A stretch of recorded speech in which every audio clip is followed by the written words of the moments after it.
Hey guys, welcome to the show. Thank you so much for joining me. Today I have something really great for you, but first just a couple of quick announcements of what's going on with me and what's going on with the business. I just released my first program I've done in about 7 years. So I put up for sale on the site. That's netfitcoach.wordpress.com, or you can just search netfitcoach on Selfie. That's the avenue I'm using to actually sell it. But basically, what is the Angles program? I'll put it in the show notes for you so you can take a look, see if you like it. There's a whole intro video for it, so check it out. Let me know what you think. It's an amazing program. I actually do it myself, but obviously switch it up for my own body type, which is kind of what it's made to do. So you're able to kind of just basically pick which angles that you want to work your body out. Everything's described perfectly for you, so you understand exactly what you're doing, and you have full control over your workouts. Next is I'm going to be releasing a podcast with one of my friends. I will tell you the name. The name is called Muscle Lounge. So basically what we're going to be doing is we're going to be reviewing workouts similar to what I'm doing on the podcast, but it's great because I have a different dynamic, like with these other guys. And so, one of them is like a physique kind of bodybuilder. Like he's trying to actually, he's actually going to start competing like next year. So this is really awesome. So we kind of have a cool dynamic going on. And so when people, send in their workouts, you get all kinds of knowledge from both ends and both spectrums. Because I kind of come from more the performance end and like functionality, and then he kind of comes from more. Just like a little bit more like the muscle building side, but he has a really cool twist on the way that he works out too. So he's working out everything about twice a week. So really frequently, kind of like I do, but man, it's awesome. You guys are going to love it. So Muscle Lounge, check it out. I'll post something on the Facebook once it launches. You start following and listening then. But anyways, today is going to be a great show. So what I've got in store for you guys is something I like to call overtraining. So basically overtraining, some people have heard like overreaching. I don't really like that term. It's confusing to me.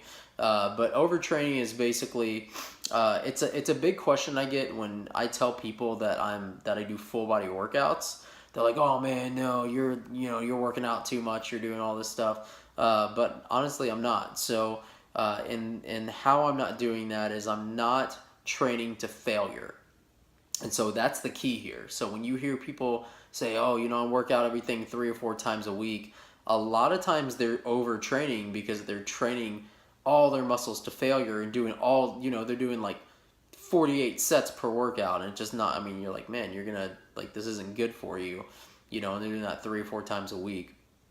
So that's where the principle of overtraining comes from. So first I'll kind of go into muscle soreness and what that means. So when you hear, muscle soreness, a lot of people think of DOMS, which is basically saying that you're sore, essentially, right? It's delayed onset muscle soreness is what DOMS stands for. So if you, work out, your legs one day, maybe the next day you don't feel as sore, but then day 2, you're like, oh my gosh, what happened? So that's what DOMS is. There's a lot of new research out there. A lot of people say, oh, it's lactic acid buildup in the muscle. I think there is some of that. There's some studies that prove that can be what it is, and that it plays a little bit of part, but that's not it at all. So there's new studies out that have actually been out for quite a few years that nobody pays attention to them. But it actually proves that that's not all it is. There's a lot more going on in the muscle than we know. It's not just the delayed onset muscle soreness. And so soreness, a lot of these studies are saying that soreness is actually more of more of a sign of overtraining than it is anything else. So how I do my workouts in particularly is I don't train to failure. So what I do is if I'm doing like a bench press or a squat, if I think I have about 2 or 3 more reps left in me, I'll go ahead and stop. Because I know, hey, I'm going to be doing this in like 3 or 4 more days. So why do I want to have all my energy wasted here? So my challenge to a lot of these guys that are doing, and if this is you, if you have a leg day, a back day, a chest day, a shoulder day, if you're doing any muscle group once a week, my recommendation personally, and this is from my experience of training over 10,000 sessions in my life and training over 1,000 people, is stop doing that, to be honest. Stop doing it. There's only like 2% of the population that's actually going to work for. If you are genetically gifted, do it. Do your chest day and your back day. But honestly, like me, like many other people, we are not genetically gifted like that. So this is my challenge to you, even if you do that. What I recommend is that you take however much volume you're doing on each particular day and split that up between 3 or 4 days a week. So let me give you an example. So if you're doing legs, and let's say you do squats, leg extensions, you're doing all these things, right? And let's say you do a total of 10 sets, or let's take it 9 sets, because this is easier for math. So let's say you do 9 sets per workout on legs, okay? What you're gonna do now is, let's take a Monday, Wednesday, Friday. You'll do 3 sets on Monday, 3 sets on Wednesday, 3 sets on Friday. You're still doing the same exact amount of volume. Exactly. Nothing about your workout is going to change. The only difference is you won't be going to failure. What it's going to allow you to do is train more frequently. So the more frequently you train, the better results you get. And this is personal. This is me training thousands of people over the time. So basically how that works. So let me give you an example of this, okay? Because a lot of people don't believe me when I say this. It's like they think that the gym is like some magic place that new things happen, but it's not true, okay? Think of any sport, any activity ever in history, right? Gosh, I can take anything. I can take baseball, I can take running, I can take anything. How frequently do you think these athletes are doing their sport? They don't do it once a week. They're doing it like 3, 4, 5 times a week. And so that's where this kind of comes into play. So building muscle and working out is no different.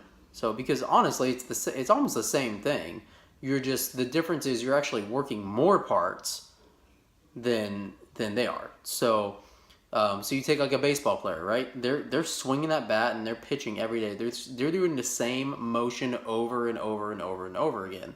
So if anybody's getting fatigued, it's those guys.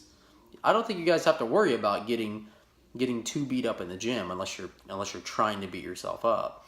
So, and that's why I created the program I did, because it was an eye-opening experience for me years ago. And so why not, and I've tried to share that with my clients over the years. I think I do a better job of it now because I understand it a little bit more. But I mean, really, that's what everybody should be doing, in my opinion. Like, I just think it just works so much better. And I've done the splits. Like, I've done, chest days, back days, whatever. So, I mean, I've done all that stuff. And so this is where I believe fitness is headed. There's a lot of new trainers talking about this. A lot of guys on bodybuilding.com talking about this. And really, it's there's, humans evolve, right? So we get smarter, we get better at what we do. And so there's new studies that come out over things like this, especially in fitness. Fitness is always changing.